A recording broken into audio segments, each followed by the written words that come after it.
All right, welcome back to Third Coast Podcast.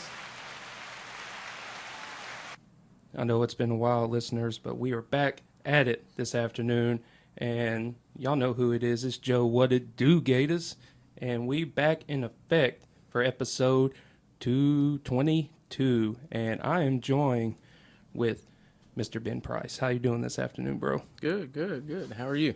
Oh, always good. It's a beautiful day.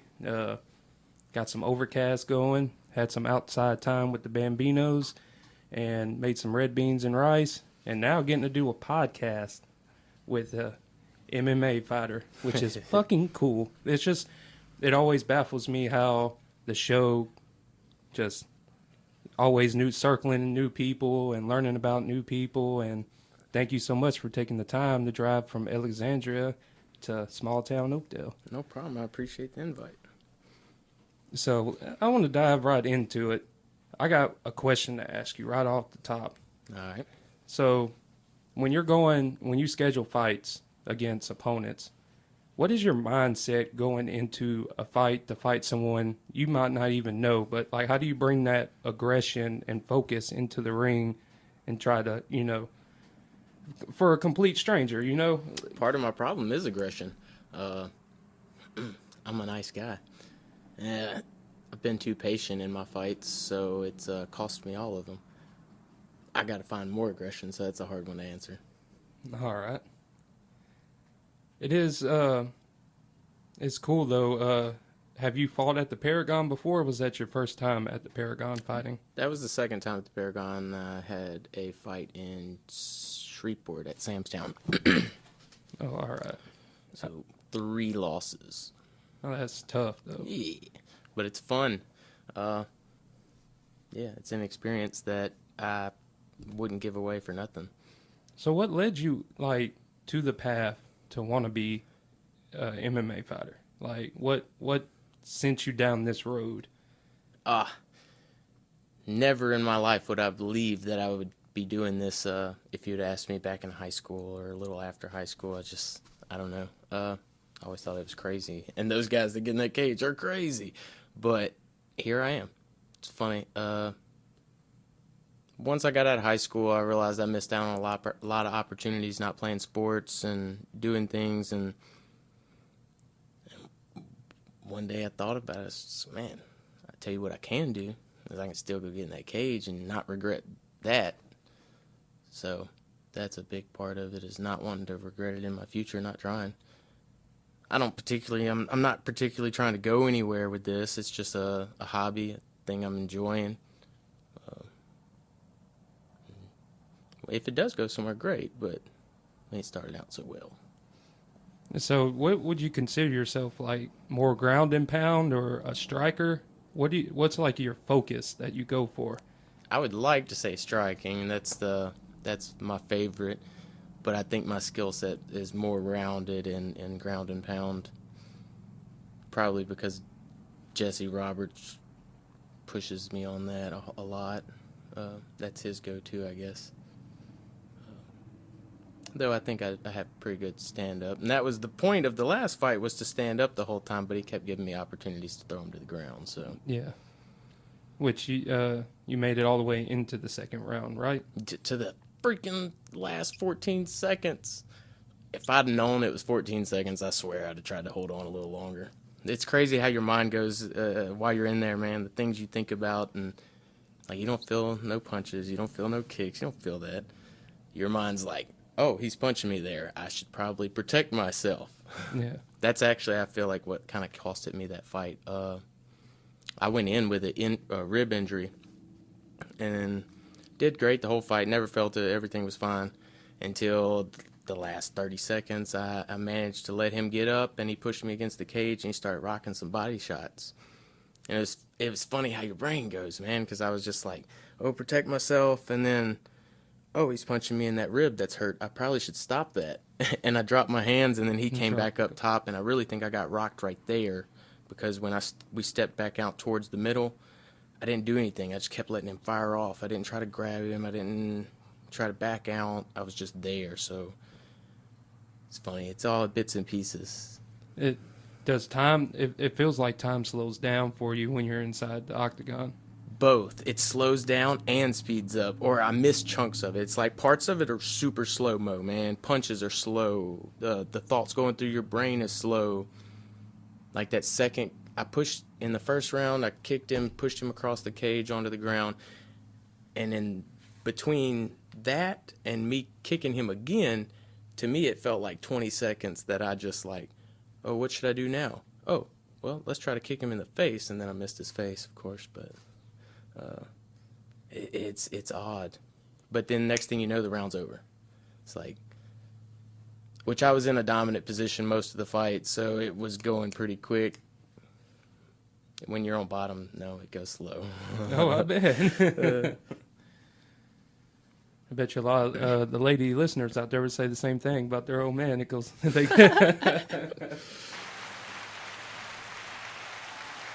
And if y'all ain't checked out Third Coast, we are available on all major streaming platforms: Instagram, Facebook, TikTok, YouTube. We see you out there, YouTube.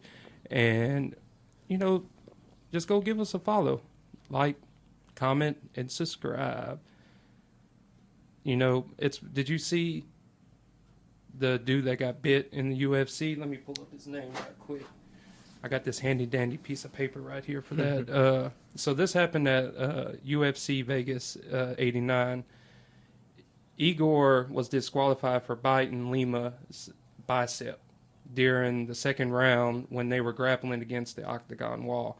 And old dude, Igor, is also disqualified from future bouts in the UFC. And he was 8-0 going into that fight. Mm. So, yeah, I seen the clip.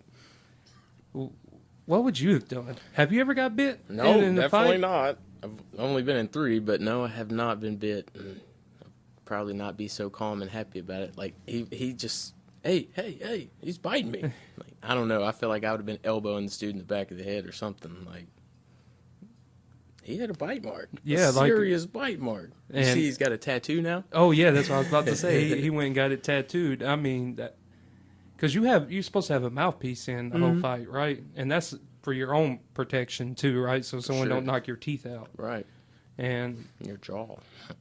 That's crazy. Have you anything crazy ever happened to you where like sparring maybe, or like anything crazy that's happened around fighting? Not necessarily. The only thing, like the last fight, at one point, old boy was trying to put his fingers in my glove, and I was like, hey, you can't do that.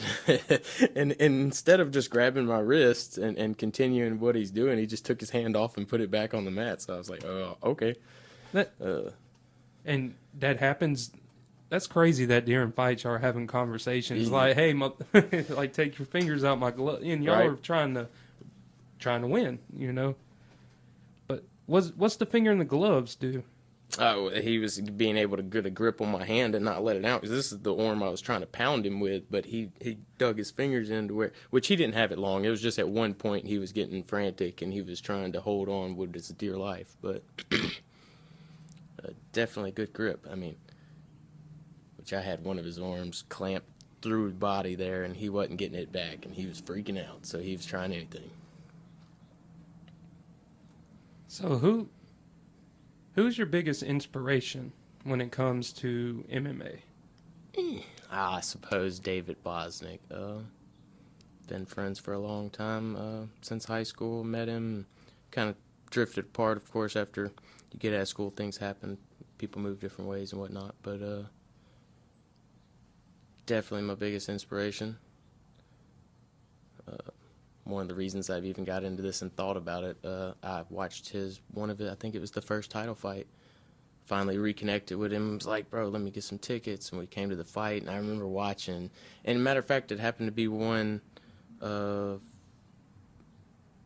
the man who married me and my wife. His son, which is quite a bit younger than me, was fighting the same night. And I was like, nothing against Mason. He's awesome guy, he's a great fighter, but to me it was just like, if he can get in there and do that, I can do that. Let me try this. And so I hit David up, started going to the gym, and found a family, man. It's interesting how nice fighters are. Like, it's funny, I rode motorcycles at one time and started hanging out with some motorcycle people. It's like, oh, y'all are really nice.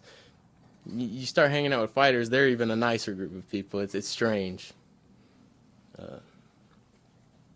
So how long have you been training?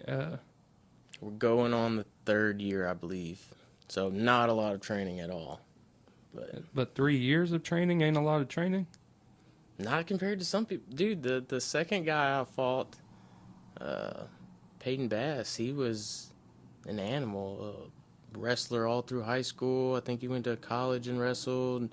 Been training in this, I think, since he was 16. I don't know how old he was when I fought him, but mid-20s, I believe. Dang. Yeah. I knew that it would take time to be a fighter, but I didn't think it would take that long.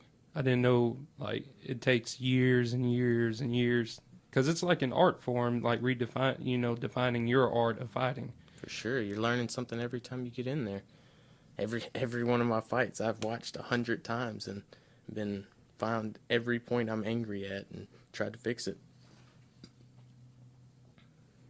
So, is it David personally training you right now, or y'all are just training as a group together?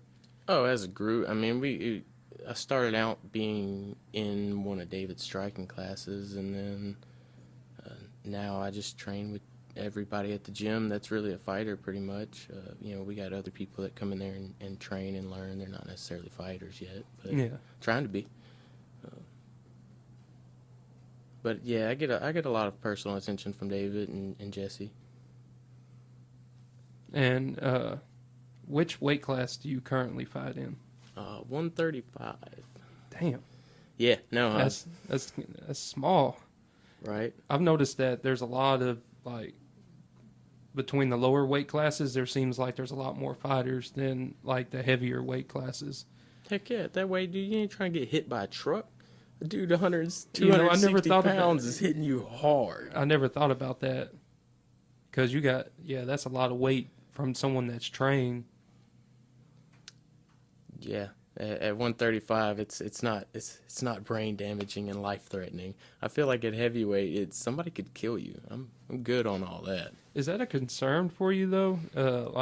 Because CTE is a real thing. So taking too many hits to the head. Yeah. Is that a concern in the future? Because you got some famous boxers that can never use wasn't it Muhammad Ali that couldn't use his hands? He developed Parkinson's.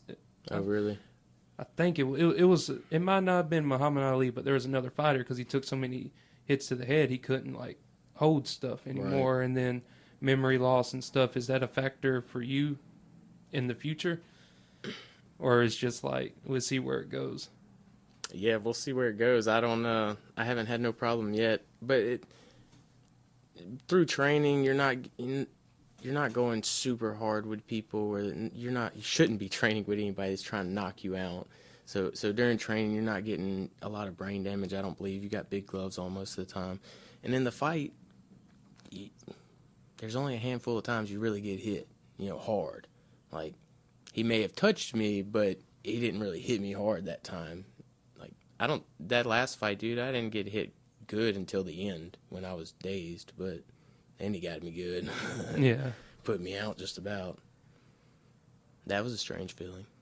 Haven't had that happen. Getting pretty much knocked down. I wasn't asleep, but my legs went numb, and it was just, I collapsed. And then I remember oh God, he just dropped me. What do I do? Cover up. So I covered up, and the next day, they called the fight, which obviously I covered up because I was like, I'm done with this. Yeah.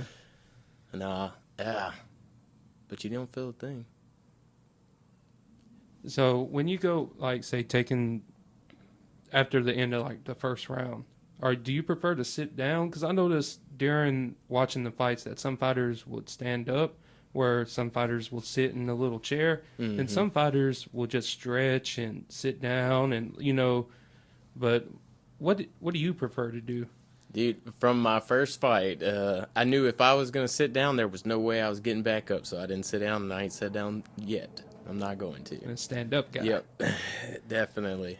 I feel like if I give my legs that kind, because man, after the first round, it didn't happen after the second fight. I think because I did that fight fairly quick after the first one, so I was kind of I don't know, your first fight's something different. So I was already in the zone, and then I took a year off, and I had another fight, and so I guess I kind of went back to that first fight feeling. Yeah. Because after that first round, my legs, noodles. I had to catch myself so I didn't fall in front of everybody. That's a funny feeling when your legs don't work right, bro, and you still got 2 more rounds to go, and this dude's trying to kill you. Who picked your intro music? Did you pick your intro music, or is it just like how's that whole process go? So when they booked your fight, right? It's like, hey, do you want to fight this guy? Do they like email you, or like you're on like a roster, or how does that go? That whole process? Do AKA has your phone number or something, and they just like, hey man, you want to fight this dude? Well, I let Coach know, I want to fight on this card coming up. I keep up with AKA, so I know how when they're having fights, where they're having fights, and we kind of usually do it as a group, pretty much. Whether we're all fighting or somebody else from the gym, it's usually not just one person. Let Coach know, and then he gets me a fight. Heck, I didn't even know. Well, no, they gave me a name fairly quick on this one. Like my first fight, they gave me a name. Got 2 days, or I think the day of weigh-ins, the dude backed out. And so they asked me if I wanted to fight Robert Link, which had 17 fights. So on your first fight, you fought someone that fought 17 times before? And a weight class higher. That's a tough call right there. Look, I mean, that's just hindsight though. But I bet you wanted to fight though. So that was the thing. I done had so many people coming to support me, and I've done trained for this, done all this. I want to go through with it. Like, let's see what it's about. But boy, you talk about a nerve-wracking feeling getting in there and then seeing that dude's eyes and being like, oh, he's trying to kill me. Oh, this is real. It's an experience I'll never let go of. And it's burnt into my mind. And how long was that one? 3 rounds? Yes, I went all the way with that one, and they gave him decision, which it was a great fight. He did great, I did great, but a lot of people would argue that fight. A lot. Pretty much everyone. Now, I guess that's just how it goes, though, sometimes. Yeah, which it's great. I'm glad he got the win. It did me more to take a loss at the first one, man, because there's no telling what kind of attitude or thought process I would have had behind a win against a guy with 17 fights. My first, I'm fine with losing for now. I'm not going to lose forever, but yeah, it makes me more hungry. So what's the waiting process? Because you just recently fought last month. What, this month?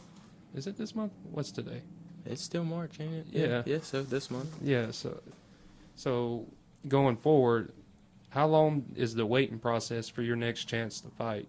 Or how long do you have to wait to get back in the ring?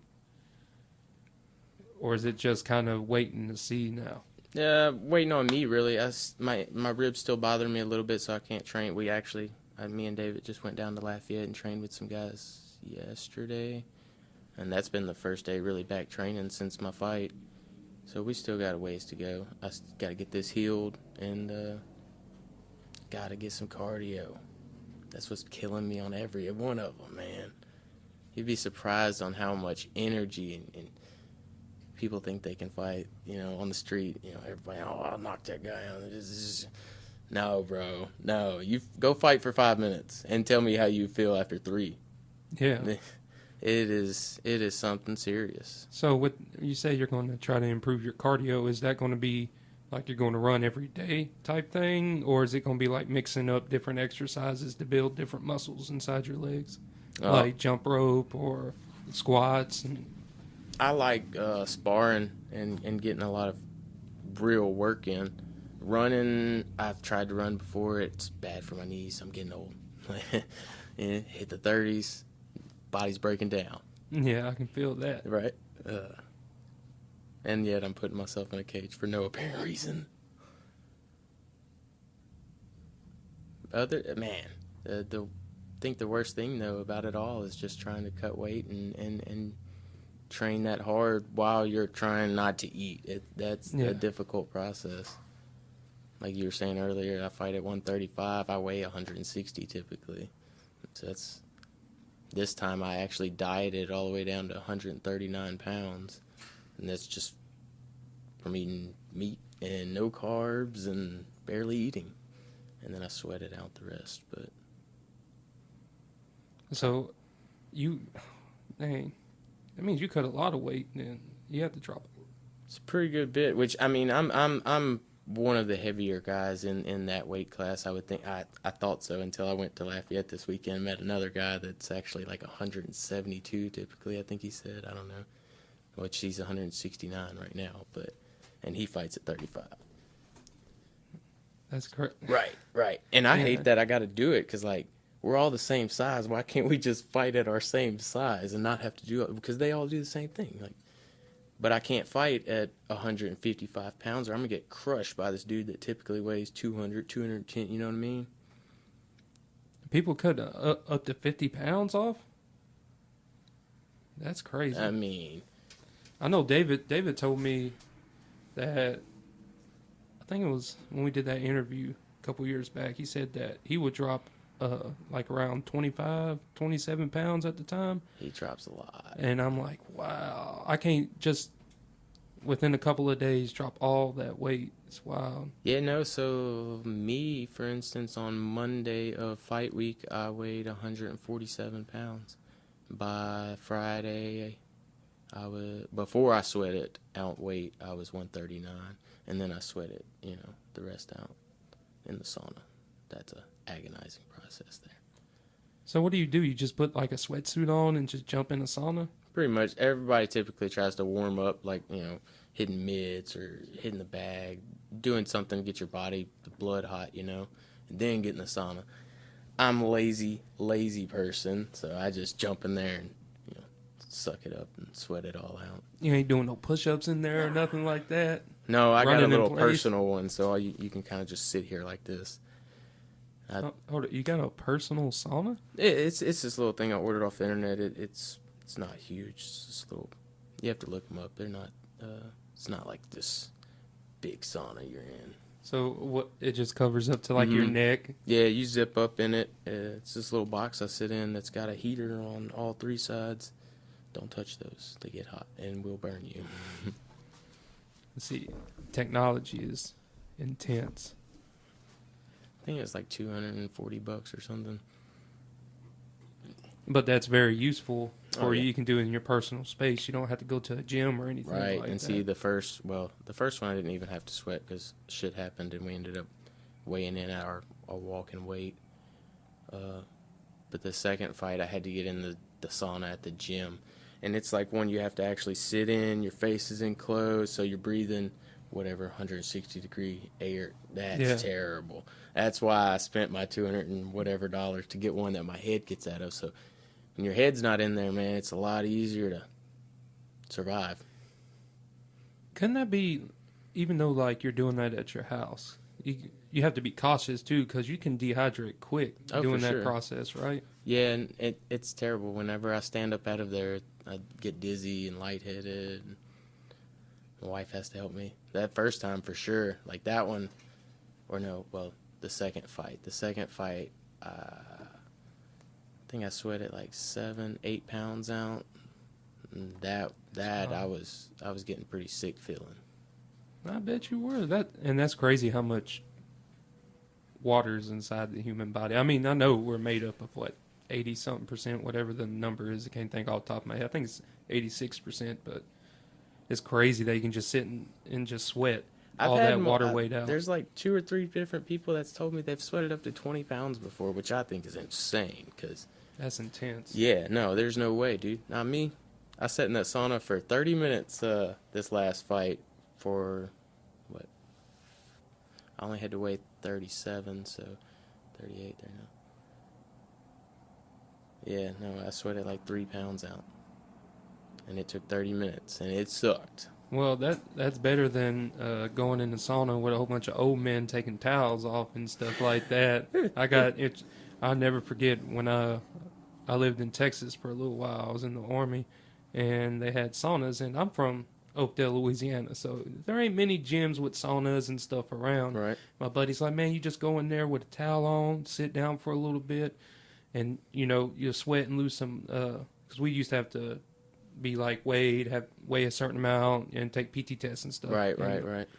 But so I went in there, right, and I sat down. This is my first time ever being in the sauna. Green, don't know what this is, and like 4 old ass men walked in, and they all had towels on. So I sit down with my towel, covering myself, just sitting there. These old men just flopped their towels out. And how you doing, young buck? And I was just like, it traumatized. And then they just all laid down on the benches and stuff, just spread eagle. No. So I see the personal sauna suit would definitely be a great investment. And those types of saunas don't really work as well for what we're trying to accomplish. The ones with steam in them, steam rooms like that, your body's going to absorb the water. When you're putting out that water, your body's trying to get it back any way it can, and it'll take it out of the air.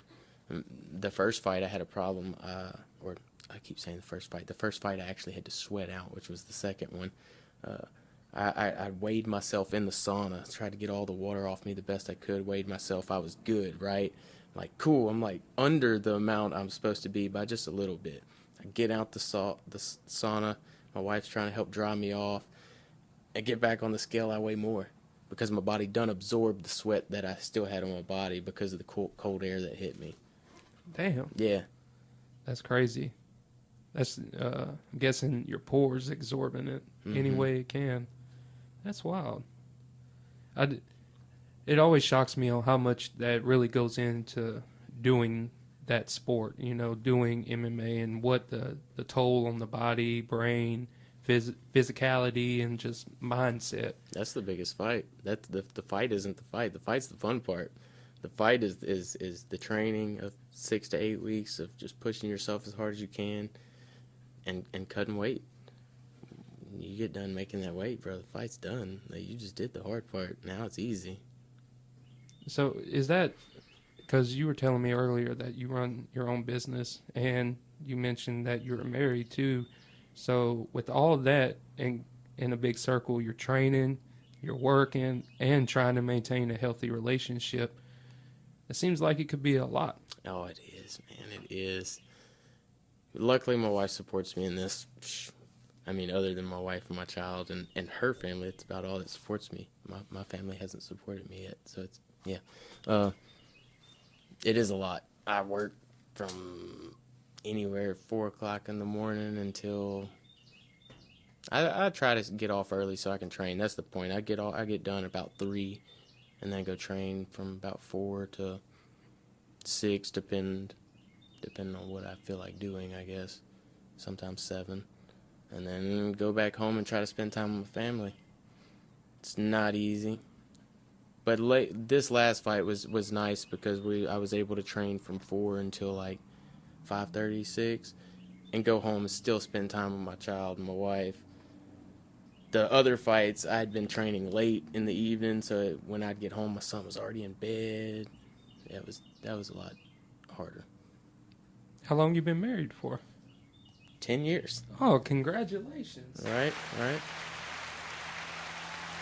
Yeah, no, we got married, I think I was 21 or she was 19.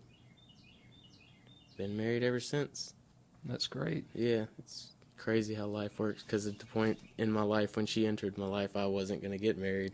Now I've been married for 10 years and have a child. That's what's up. I got 4 of them myself. Yeah, fun, huh? Yeah, 2 boys, 2 girls. How old are they? Let's see, 14, 12, 9, and 3. You didn't have to think about that as long as you should have. Oh no, I get in trouble all the time. 4 of them, man, I wouldn't be able to remember. Birthdays, anniversaries. I forget my birthday sometimes. Right. I make sure to put everything in the calendar on my phone now. I learned that little trick. You don't want to miss nothing important. Right. I can't tell you how many times I've pulled up my phone. Ooh, anniversary. Oh, shit. Right. But I don't know. I feel that same way. Work life, trying to do the show, and being a good role model to my kids. It takes a toll on us a lot. I work a lot of hours myself, so I feel that. But that's great that you have the dedication And it's not only that you do it, you're doing it for your body too, because you stay relatively in shape to be in these fights. And so I feel like that's a big thing too. And I've actually had some people tell me I've inspired them in a way to try to get in shape and do things, which I find awesome. It's cool when somebody tells you that you've inspired them in some kind of way. When your intent is not to, your intent is all for self-motivated, really. It gives a new motivation, I guess. There's a lot of my friends are feeling like they're getting old and they can't do things anymore. Oh, you can. You just got to go push yourself and get yourself in good shape. Well, that probably... use it or lose it. Yeah, I mean, I know for me personally, it's like I don't let work bog me down. I got to do work, but I don't let work hinder me from that day, even if it's a 12-hour shift. Even if I've been running, because it's not just you got to work 12 hours. You got to get up, get ready, get off work, shower, clean. So you think about and if you have to drive far to work or not. So you're thinking of all of that process. That's like 14 hours if you have a 12 that day. But I never let that hinder me from doing something to progress, either like the show or like my family life either. Like my daughter's big into fucking Uno right now. Like between Uno and Phase 10, yeah, it got to be every night. It's one or the other. That's cool. Family games. Yeah, I enjoy that. I got Kids Against Humanity cards. That's a wild game. If you ever want to do like family night, order that shit off Amazon. I'll have to. That sounds fun. We got one. It's like a meme game where it has like a little quote, but you'll have like a famous meme picture, like the kid thinking, or like the monkey riding the tricycle down the road, or like the angry cat. Right. But you just like match word. Family game bullshit. But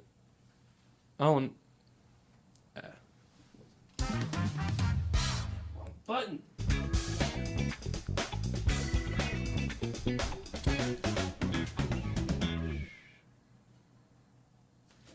So, Ben, everybody, YouTube, Mr. Ben Price over here. So going forward, what are you looking forward after, since AKA 35 is over? What is your big picture going forward? Is it you looking for that next fight? For sure. I don't ever plan, man. I take life as it's gave to me, one step at a time. I always have big dreams and big goals and big ambitions, but I go where the creek flows. So if it would have, what's your biggest goal with just MMA? What is, like, if you could say like what you're trying to reach for? What? Personal satisfaction. I'm 31 years old. There's no way it's actually going to go anywhere, even if I did start becoming dominant in the ring. That has never been really a big inspiration for me. It's just the satisfaction of getting a win and pushing myself. I've always enjoyed challenges, and this is the biggest challenge I've ever found, man. And it's pushing me hard. I wouldn't say age is necessarily too much of a factor. I know in the MMA world it is, but you can look at what's his name. His nickname is Venom. Holland. He's 39 and he fought in the PFL for a while, and he just got his first fight, and he made a mockery of the dude he fought. Right. Like beat him bad too, and he's 39, and just now getting into the UFC, and so I wouldn't say age is a factor, but I wouldn't say it's a hindering factor, because if you want it, you can go get it. Right. I got a lot going on with life and business, and that would be great. That would be awesome if life takes me that direction. I see it for teammates, not myself. I'm there to support them, help them train, do what they need to do, get where they want to be. It's not really a dream of mine necessarily. If it happens, that's awesome. Yes, it is an ultimate dream, I guess, but am I really going for that? Probably not. Does Darian Hayes fight with y'all up there? He does. Yeah. Darian's a dog. Big shot. He won the title too, right? Yeah. He deserves it. We're going to have him on the show here in the future. We had a scheduling difficulty, but he's going to come through April the 6th, I think. Something like that, or 8th, or whatever. Should be fun. Darian's cool, man. I like Darian a lot. Yeah, and that was cool because, okay, so one was Ben, Darian, and David. Was there another? Jamal. Oh, Jamal. He was one of the first. I think he was the second fight after the first fight after the grappling match. See, that threw me for a loop. I've never seen. I mean, that was the first time I ever watched MMA live. Yeah, it's fun, ain't it? Oh yeah, it was a fucking blast. Like I encourage. I've been telling everybody about it, like y'all do not know what y'all missed out on. Right. It was a fun time, but the grappling match threw me for a loop because I didn't know that like people would pay just to go watch people grapple all day. That actually was a fluke. Jose was one of the people that was supposed to grapple, and the guy that I just went and trained with Friday, actually, Tommy. And Jose's opponent backed down or fell out. I don't know what happened, and so they threw that together last minute to give Jose something, I suppose. Yeah, they said that old dude had 48-hour notice or something, 24-hour notice before the grappling match. Yeah. That's crazy to step up. Yeah, and that's Tommy. That's the guy I just went and met Friday. I met him for the first time. Really cool guy. I liked him. But he's pretty good at jiu-jitsu, so he was prepared already, I guess. So have you had any grappling matches like that before? I haven't. I want some. A lot of people don't understand what's going on in it, so they find it boring. But if you just understand a little bit, man, it's very intense and it's cool to watch. Like, actually, they had an awesome grappling match, which anybody that doesn't know anything would tell you it's probably terrible, but they did good. Oh, that was yeah. Cool. My big shout out, me and my buddy Crit went up there to watch the fights, and he walked me through. I was like, man, what are they doing? Because I said grappling match. And I said, I thought this was mixed martial arts. He said, no, man, calm down. And he walked me. He said, look, this is what they're doing. This is why they're sitting down. They're going to reverse. Everybody gets a chance. And I watched it, and it was fucking cool. I wouldn't want to be wrestling either one of them dudes for sure. Yeah, it's fun. It's fun without quite the same amount of anxiety. I'm not getting punched in the face, so you can do more. It's hard to do a lot of that stuff whenever somebody's trying to pound your face in. Oh, yeah. Which, I mean, it's definitely very well involved, and there's a lot of things you can do and will use from jiu-jitsu. But there's certain things kind of hard to do. Well, so a lot of the other fighters fought from a gym in Houston, right? I think the guy I fought was from Wolf's Den MMA, I think is the name of it, from Orange, Texas. Now, the guys David fought was, I think, from Houston. I think there was a couple of them from there. But I think most people were from Texas. So on Tapology, that's from just the south region? It ain't just Louisiana? It's like Louisiana, Texas, Mississippi, or something like that? It's like a whole, like the southern region of MMA fighters? I'm not sure. Because they had old dude from, ranked number 2 above David, but he's from Houston. So it must be in there. I got to do some more. I'm going to do research, listeners. I'll get back with you on that. Man, this is going great. How you enjoying being on the podcast? Pretty cool, man. Neat. I'm glad you had me on. You got any conspiracy theories? Give me your best. Give me your best conspiracy theory. What's something that you believe is possible? I mean, the thing that I have got off of conspiracy theories because it drove me insane for so long. I definitely was big into it for a while. I still am. There's a lot of stuff going on in this world that's just not right. It's kind of sketchy. It very, man. Like, my biggest thing that bothers me, I think, is the stuff that's probably in our foods. Because I can tell you the difference between when I'm training and eating properly on how I feel compared to when I eat all this junk that, like, I'm eating now. Red Bulls and, yeah, bro, shit's not good for you. Because you feel completely different when you eat nothing but meat and water. Definitely will feel better. Yeah, my biggest thing is ice cream. I love ice cream. Well, beer don't help, but but it makes me feel warm inside sometimes. But ice cream is one of my big knots.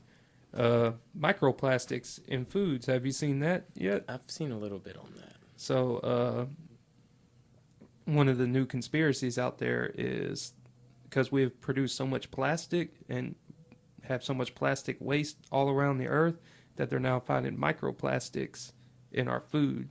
And like people have done tests and found like McDonald's food, Wendy's food, some like over-the-counter stuff in the grocery stores. But it's not like you ain't gonna find like a big piece of plastic in, say, your chicken nuggets, right? But if you put a piece of that chicken nugget underneath a microscope and you look real deep into its fibers or whatever the purple goo that's made, but they're starting to find little pieces of plastic in food and shit. I believe it. And then plastics are, has carcinogens in it and cancer giving. So that like red dyes and shit like that. I don't drink soda. Like, one of my biggest knocks is ice cream and beer, but other than that, it's pretty much water and milk. For me, I don't drink Coke, Sprite, Kool-Aid. Like, I stopped eating gummy worms and gummy bears because of the red dye 40. Like, it's known to be cancerous. Known. Right. Known and to then be they still give it to us. Just like the fluoride in your toothpaste and in your water system. Yep. That bothers me too. At one of my houses, our first house we bought, I put a full, carbon whole home water filtration system on it, and just because that was actually the period I was real big into the conspiracies and stuff, reading about all these countries make all this stuff illegal because it's bad for people, but yet we still are eating and consuming all of this junk. It's crazy. Yep, and it'd be slabbed on TV on like Skittles have forever chemicals in it, and in California, What is that? They got some the coloring. It's something they use to make them so glossy. It has some type of like super cancerous material in it, and they've been doing this forever. So the state of California is suing the manufacturer of Skittles, which I think is M&M's, the M&M company, Mars, yeah. Like, Skittles is terrible. Like, I like Skittles. I like sour Skittles. I'm gonna ruin you. You don't need to be. Yeah, no. I don't know, but that conspiracies is. I like conspiracies. Some are good, some are off the wall, right? And some of them are just cool to talk about. So the what ifs, because you never know. And what's crazy is we can have all the facts in the world, man, and people still don't focus, don't pay attention to what's going on around them. Don't care. Don't care. And I find it hard myself. I sit here and weigh myself down with all this negative energy and negative thoughts.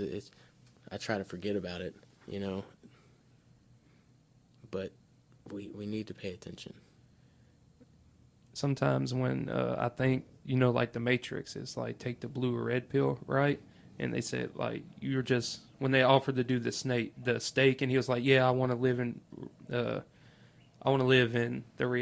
y'all's reality. I don't want to live in that reality no more. I think sometimes people just don't care. Like, it could be right there in their face, and they just walk past it because they rather not care about it.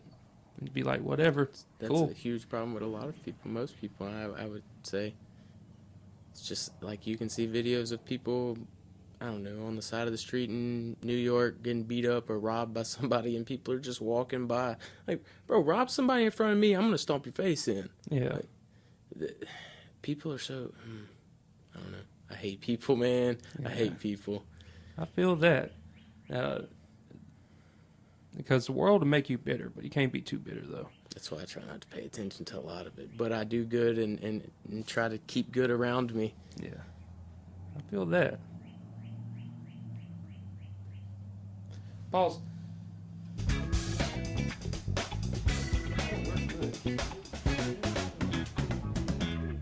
Oh, we're rolling right along. And make sure you check out Third Coast Podcast on 5000ws.thirdcoastpodcast.com on all major streaming podcast platforms, Facebook, YouTube, Instagram. Big shout out to Mitch Lang. Got a new poster going to be added to the table, the Sea of Madness signed poster. Big shout out to David Bosnick. Big shout out to Iceman Special. And Mr. Steve, we love y'all. Love y'all. Hope you get better. Thanks for everybody for the support down there. Going out and donating to Mr. Steve's GoFundMe page. You know, cancer's a bitch. Really is. But Ben, thank you so much for coming down and being a part of the show. And we're getting close to wrapping it up. Is there anything else you would like to give the listeners out there?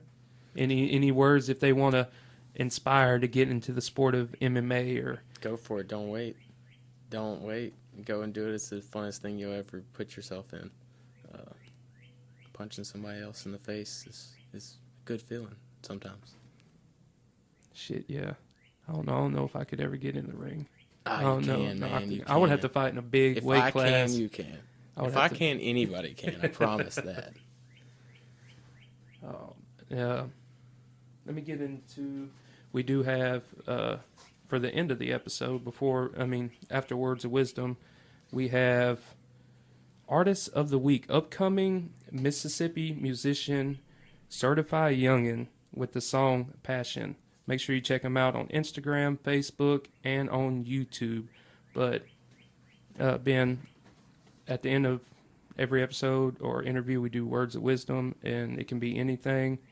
It's just something that you want to leave to the listeners and the fans out there. A little bit of advice. And I can go first if you would like. My words of wisdom this week is to spend all your money. No, I'm playing. My words of wisdom is, if you got Bambinos out there, make sure that you enjoy every moment with them, because they're going to eventually grow up and leave and not be around as much. And I learned that by being with my dad, because seeing my dad, I got to leave sometimes, and my dad's just like, I wish you could stay longer. I miss when you were a kid. And like, I'm 34, and he still feels that way, right. And it just makes me want, to hold on to my children a little bit tighter. So my words of wisdom is just hold your kids, enjoy the time that you have. If they're shitting all over the walls, crayons all over the walls, they're only going to do it for so long. Right. They're only going to ask for cuddles and watch Toy Story for the 10th billionth time with you, but enjoy those little moments, because they're only going to climb and be in your lap and terrorize for a little while. That's something I try to, include in myself, trying to spend as much time as I can with him. It goes so quick, dude. So quick. I guess my words of wisdom is do what you can do to make the world better. God said if somebody asks, you give. So. Shit, yeah. Thank you so much, Ben, for being a part of the show. No problem. I appreciate the invite, man. Yeah, but for Third Coast Podcast, I'm Joe. What it do, Gators? Make sure y'all check out this great music, and we are out. We're done. Hell yeah. It was fun, man. Hell yeah. Cool shit. My neck is so sore. From training yesterday, I guess. I don't know. I jumped in the game screaming fuck. I'm trying to win anyway. Can lose it, get it back today. I'm focused trying to pull a play. Ain't no option but grind and go get it. I'm chasing money, these niggas take bitches and low at the hustle. I swear I'm committed. I got a vision, I'ma run the city. I speak that real shit, know they feel it. Money thoughts, so I dream about millions. Let me know what it is, do you feel me? I know if I get on it, might kill me. I ain't acting nigga, this the real me. Hang with plenty niggas who be in them streets. I ain't never scared to make an enemy. Shoot a nigga down if you play with me. Keep the hammer on me, yeah, stay with me. Got this shit out the mud through the dirt. I done been through some pain and it hurt. Is you with me when I'm in my worst? Switch her up like a son, she a verse. Nigga try me, put him in a hearse. Stuffing cash in the bag like a purse. Ain't never had shit, so I'm humble. Speak up when you talking, don't mumble. Grinding hard trying to fuck up the summer. Let her rise the K hit like a drummer. Put that pipe on your bitch like a plumber. Make mistake, that shit made me for dumb. I been down, I always overcome. I did Jack out the know where I'm from. I was born with a passion to get it. These niggas lying for an image. They salute, but I still see the end. I see everybody with you when you win. I promise I don't need no help. I'ma do it all by myself. I want it all, nothing else. Gotta keep my heart up on the shelf. No love, yeah. I'm going hard, nigga, can't relax. I'm in the booth, turned to the max. Everything I speak, I swear it be facts. On a mission, trying to get to the racks. Moving forward, I can never look back. Moving forward, I can never look back. I'm on the grind, nigga, that for certain. Got a passion, do this shit with a purpose. Can't lose it out, cause I know it ain't worth it. Getting it in over time, I be working. Getting it in over time, I be working. Getting it in over time, I be working. I do this shit for my sister, mama, and brother. Can't let them down, if I do, I don't love them. Couple nigga hatin', they trippin' as fuck. You want some beef, I'm with it, we bustin'. Came from the bottom, so I had to hustle. Can't let them play me, get it out the muscle. Fuck these niggas, ain't no love, I can't trust them. Fuck these niggas, ain't no love, I can't trust them. Pussy nigga hatin' on me, I'm just tryna win. Got a passion for this shit, so I'm going in. I can spit it out the brain, I don't need a pen. If I told you what you listen, can you comprehend? Ain't no slacking on the hustle, gotta get it in. Only get one shot, so I'm going in. On my way to the top, I ain't letting in. Fucked up, don't make mistakes that I can't do again.